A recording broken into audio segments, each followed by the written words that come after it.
Assalamualaikum warahmatullahi wabarakatuh. Perkenalkan, kami dari kelompok 3 pembelajaran mesin A ingin mempresentasikan hasil review paper kami yang berjudul Implementasi Machine Learning Stacking Assemble untuk prediksi keberhasilan seleksi beasiswa, studi kasus program beasiswa Kominfo.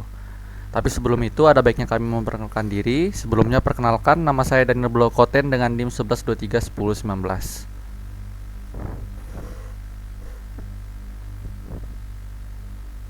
Perkenalkan, saya Abdullah Wildan dengan NIM 11231001. Perkenalkan, nama saya Dimas Ramadhani dengan NIM 11231021. Saya Naufal Tirna Putra dengan NIM 11231071. Bisa dilanjut? Baik, yang pertama yaitu ke bagian kontribusi penelitian. Nah, dari hasil review di kelompok kami itu, paper tentang seleksi beasiswa Kominfo ini memiliki 4 kontribusi utama yang menurut saya lumayan menarik lah. Yang pertama itu ada dari segi kebaruan metode. Biasanya metode penelitian ini tentang seleksi beasiswa itu hanya menggunakan satu algoritma sederhana. Namun di paper ini berhasil membawa inovasi yang mengimplementasikan metode stacking assemble machine learning khususnya dalam konteks beasiswa pemerintah ataupun di publik. Jadi ini adalah sebuah pendekatan baru yang lebih canggih buat masalah lokal yang sudah diimplementasikan. Lalu yang kedua yaitu menjembatani teori dengan implementasi di dunia nyata. Seperti yang sudah saya jelaskan sebelumnya, ini adalah nilai plus yang paling menonjol di paper ini. Penulis itu nggak cuma berhenti pada tahap pamer lah bahasanya, pamer atau akurasi teoritis di atas kertas. Mereka juga benar-benar mengimplementasikan model machine learning tersebut ke dalam sebuah aplikasi berbasis web. Jadi model ini bukan cuma riset akademis, tapi sudah menjadi produk decision support system yang benar-benar bisa dipakai oleh panitia seleksi beasiswa. Lalu yang ketiga ada peningkatan efisiensi operasi yang nyata. Dengan dideploy-nya aplikasi tadi, ada dampak langsung di lapangan ya. Sistem ini terbukti mampu memangkas waktu evaluasi dokumen hingga 33%. Yang dimana panitia butuh waktu awalnya itu sekitar 30 menit menjadi 20 menit per pelamar. Bayangin aja tuh efisiensi waktu yang didapat jika ada ribuan pendaftar. Lalu yang terakhir itu ada sistem ini bisa mendorong objektivitas dan keadilan.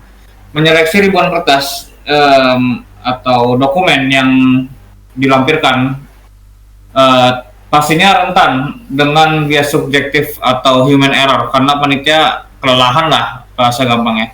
Nah, sistem ini tuh bertindak sebagai alat ukur yang seragam. Dia bakal mengevaluasi setiap kandidat menggunakan kriteria objektif yang sama rata berdasarkan bobot data seperti misalnya IPK gitu. Jadi proses seleksi jadi lebih mudah, adil, konsisten dan transparan. Nah, berikutnya ada metode yang digunakan. Pertama, untuk preprocessing atau persiapan berkas. Di sini peneliti menggunakan encoding attribute, yang dimana dengan encoding attribute ini peneliti bisa memproses atau menyaring 2461 data pelamar menjadi hanya 873 data pelamar yang valid. Lalu berikutnya mereka melakukan penyimbangan kelas menggunakan SMOTE, jadi dimana mereka membuat data sintetis untuk kelas minoritas atau pelamar yang lulus agar model tidak bias terhadap mayoritas yang gagal. Metode itu menggunakan SMOT. Jadi mereka mengandalkan profil pelamar yang lulus secara sintetis seperti itu. Berikutnya adalah pelatihan dasar. Disinilah mereka menggunakan assembly learning. Nah, yang dimana mereka di sini menggunakan algoritma random forest dan juga XGBoost yang keduanya merupakan teknik assemble berbasis pohon. Mereka menggunakan ini karena performa individualnya sangat kuat dan juga dengan menggunakan assembly learning ini mereka bisa mendapatkan pola data yang nilai AUK-nya mencapai 0,91. Dan yang terakhir mereka menggabungkan, yaitu menggunakan stacking assemble, yang dimana simpelnya prediksi dari random forest dan XGBoost itu digabung dan nilainya menjadi sebuah model tingkat lagi yang di atasnya. Nah, model tingkat di atasnya ini disebut dengan logistic regression. Nah, logistic regression ini menjadi meta learner untuk menggabungkan prediksi dari model dasar. Nah, dengan menggabungkan model tersebut, mereka bisa mendapatkan akurasi yang lebih tinggi dengan nilai AUC 0,93. Bisa dilanjut?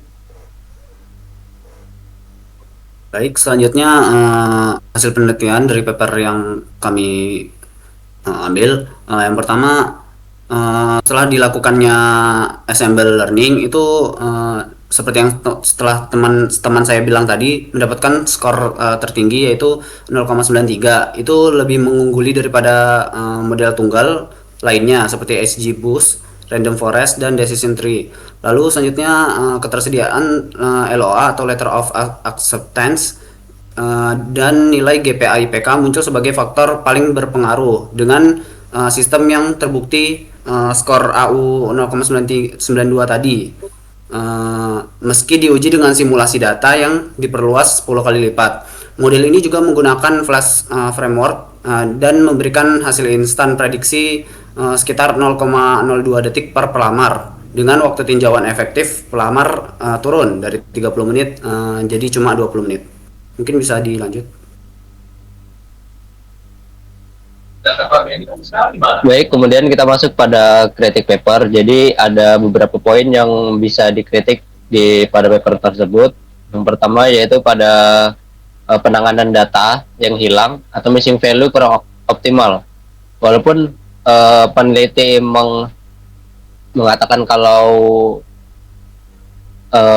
penghapusan data itu untuk menghindari bias, namun di sisi lain ketika peneliti memilih untuk membuang atau menghapus baris data yang memiliki nilai kosong, itu dapat mengurangi varian dan berpotensi menimbulkan bias pada model jika data hilang tersebut tidak terjadi secara acak.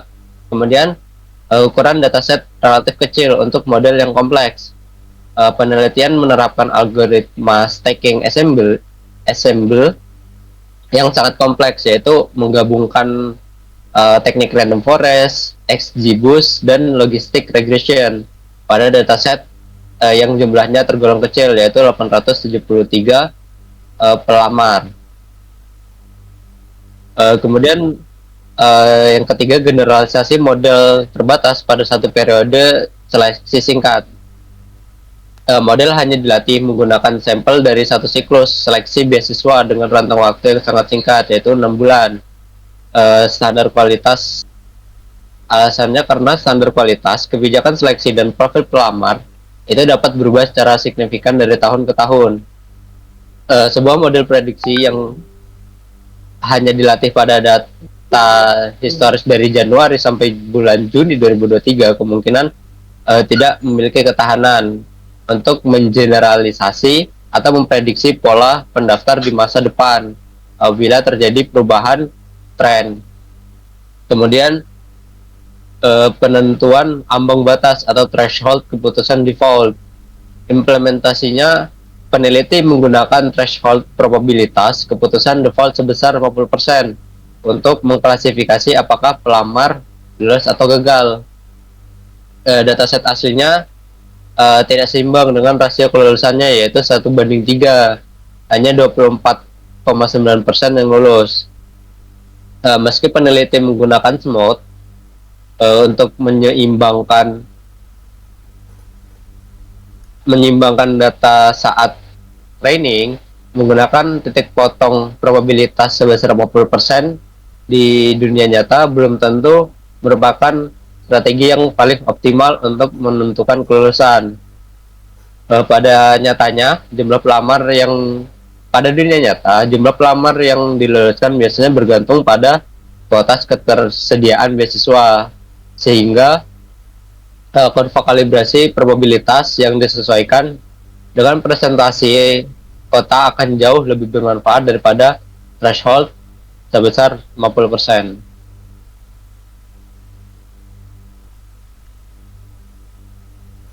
Baik, mungkin sekian dari presentasi kelompok kami. Apabila ada salah kata mohon dimaafkan.